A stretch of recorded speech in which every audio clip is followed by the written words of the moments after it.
Welcome to ZoomInData, your go-to channel for in-depth Azure Cloud, Serverless, and modern development interview preparation.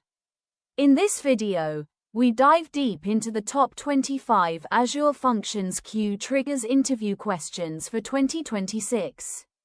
Perfect for developers, architects, and anyone preparing for AZ-204 certification or building reliable message-driven serverless applications. We cover queue monitoring, visibility timeout, poison message handling, batch processing, retry policies, session support, scaling, debugging, security, monitoring, testing, and best practices, all explained in clear, interview-ready technical language to help you confidently ace your next interview. 1. What is a queue trigger? A queue trigger is an event-driven trigger that automatically invokes a function whenever a new message arrives in an Azure storage queue or service bus queue. It enables reliable, decoupled message processing for background tasks, workflow orchestration, or asynchronous workloads. Supports both Azure storage queues, simple, high throughput, and service bus queues, advanced features like sessions and transactions.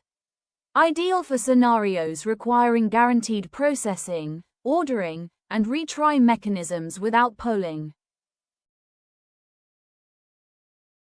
2. How does queue trigger work with Azure storage queues? Queue trigger polls the configured queue at regular intervals, default approximately 10 seconds, for visible messages. When a message is found, it becomes invisible, visibility timeout, and is passed to the function for processing. On successful execution, message is automatically deleted. On failure, visibility timeout expires and message reappears. Lease lock mechanism ensures reliable processing even in scaled-out environments. 3. Explain the queue name parameter. Queue name specifies the exact name of the queue to monitor, e.g., my queue, or orders, order id. Supports binding expressions for dynamic queue names, e.g., based on app settings or trigger metadata. Must match an existing queue, case-sensitive and follows Azure naming rules. Configured via queue trigger attribute in .NET or function, JSON in script languages. 4. What is message visibility timeout? Visibility timeout is the period during which a message becomes invisible to other consumers after being dequeued for processing. Default is 7 days, maximum allowed, typically set to 5 to 10 minutes for function execution duration. If function fails or times out, message reappears after timeout for retry. Configurable via queue trigger. Visibility timeout in function, JSON or attribute. 5. How do you handle poison messages? Poison messages are messages that repeatedly fail processing after max dequeue count, default 5. Implement custom logic to move failed messages to a dead letter, poison queue after threshold. Use dequeue count property in queue trigger parameter to track attempts. Monitor poison queue for manual intervention, alerting, or automated retry workflows. 6. Explain dequeue count and poison queue. Dequeue count increments each time a message is dequeued, including retries after visibility timeout. When dequeue count exceeds max dequeue count, default 5, message is considered poison and moved to poison queue if configured. Poison queue is not automatic, requires custom code to copy failed messages. Track via queue message. Dequeue count property for conditional handling. 7. How do you configure batch size? Batch size configured via max polling batch size, default 16. In function, JSON or queue trigger attribute. Higher batch size improves throughput but increases memory usage and processing time. Set to 1 for strict ordering or low latency single message processing. Recommended 8 to 32 for most scenarios. Tune based on message size and processing time. 8. What is the max polling interval? Max polling interval is controlled by batch size and max polling interval settings in host JSON. Default polling interval is approximately 10 seconds when queue is empty, reduces when messages arrive. Configurable via host JSON, queues, section, max polling interval, batch size. Shorter intervals increase cost, longer intervals increase latency. 9. How do you process messages in parallel? Queue trigger processes messages concurrently based on max concurrent calls, default 16 per instance. Multiple instances scale out further for higher parallelism. Use IA sync collector for output batching to maintain throughput. Configure concurrency in host JSON for fine-grained control. 10. Explain queue trigger retry behavior. Retry occurs automatically when visibility timeout expires and message reappears in queue. No built-in retry count, controlled by dequeue count and custom logic. Poison handling after max dequeue count, default 5, moves to dead letter if implemented. Use poly or custom retry policies for exponential backoff inside function. 12. What is the difference between storage queue and service bus queue triggers? Storage queue trigger is simpler, cheaper, high throughput. Service bus offers sessions, transactions, and duplicate detection. Storage queue has basic retry and poison handling. Service bus provides advanced dead letter and retry policies. Storage queue scales better for massive volume. Service bus better for ordered, enterprise messaging. Storage queue uses polling. Service bus uses push with lower latency. 13. How do you handle large messages? Storage queue max message size is 64 kilobytes. Use blob storage reference pattern for larger payloads. Store large data in blob and pass blob reference URL SAS in queue message. Function downloads from blob using reference in message. Service bus supports up to 1 megabyte standard, 100 megabytes premium for larger messages. 14. Explain session-enabled queues. Session-enabled queues maintain message order and grouping via session-id property. Service bus queue trigger processes messages with same session-id sequentially on single instance. Enables ordered processing for related messages, e.g., user events in sequence. Requires session handling in function code for release, completion of sessions. 15. How do you debug queue triggers locally?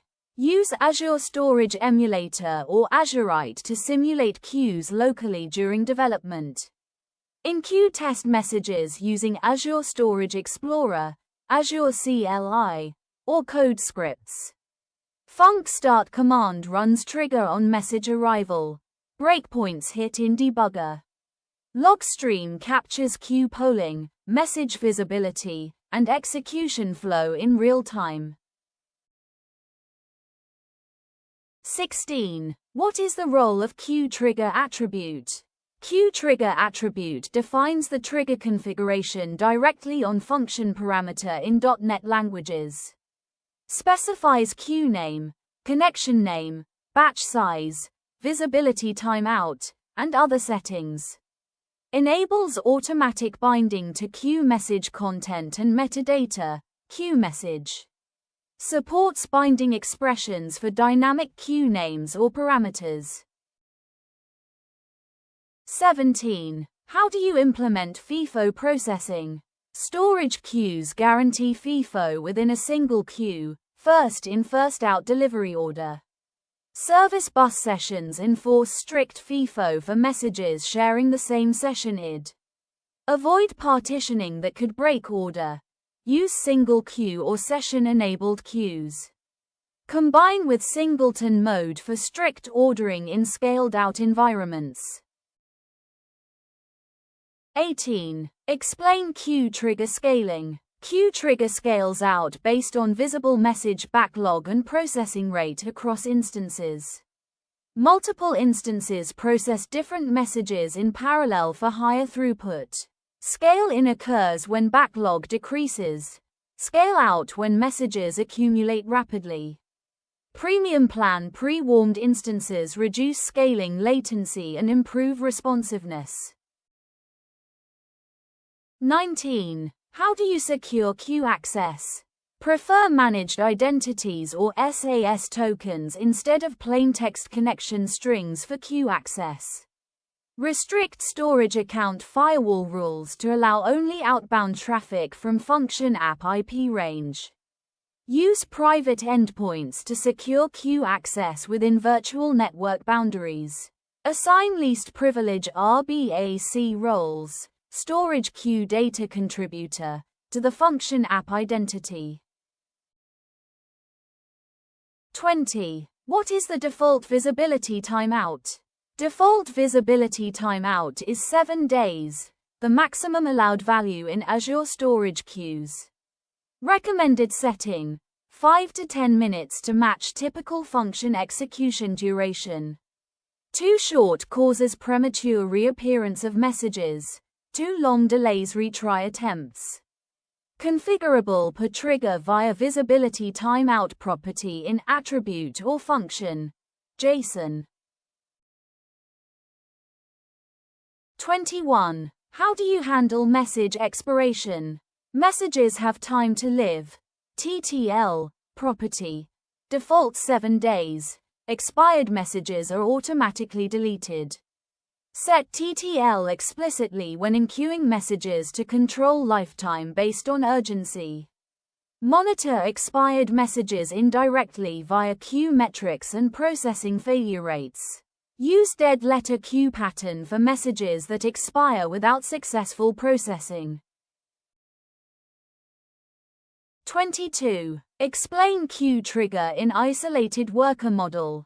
Isolated worker model fully supports queue triggers with identical configuration and execution behavior.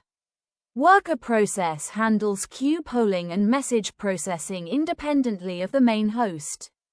Provides better isolation, dependency management, and flexibility for .NET 8+. Configuration via host. JSON and app settings remains consistent across both models. 23. How do you monitor queue length? Azure Monitor provides approximate message count metric for storage queues and service bus queues. Application Insights tracks function invocation count and backlog indirectly via execution metrics. Storage Explorer or SDK queries queue length programmatically for custom dashboards. Set alerts on high message count to trigger proactive scaling or investigation. 24. How do you test queue triggers? Local development uses Azurite emulator to simulate storage queues or service bus queues. In-queue test messages manually using Azure Storage Explorer, Azure CLI, or code scripts. Func start command triggers function on message arrival. Debug with breakpoints. Integration tests validate poison handling, retry behavior, and message processing logic. 25. Best practices for queue trigger design. Implement idempotency to handle duplicate messages safely in distributed environments. Configure appropriate visibility timeout and maxed queue count for reliable poison handling. Tune batch size and concurrency for optimal throughput versus latency trade-off. Monitor queue length, processing time, and failure rate. Set alerts on backlog growth. Thank you for watching. If this video helped you prepare for your Azure Functions interview, please give it a thumbs up and share it with your network. Don't forget to subscribe to ZoomInData and hit the bell icon for more in-depth cloud computing, serverless, and Azure interview prep videos every week. Drop your questions or topic requests in the comments. Let's zoom in on your success together.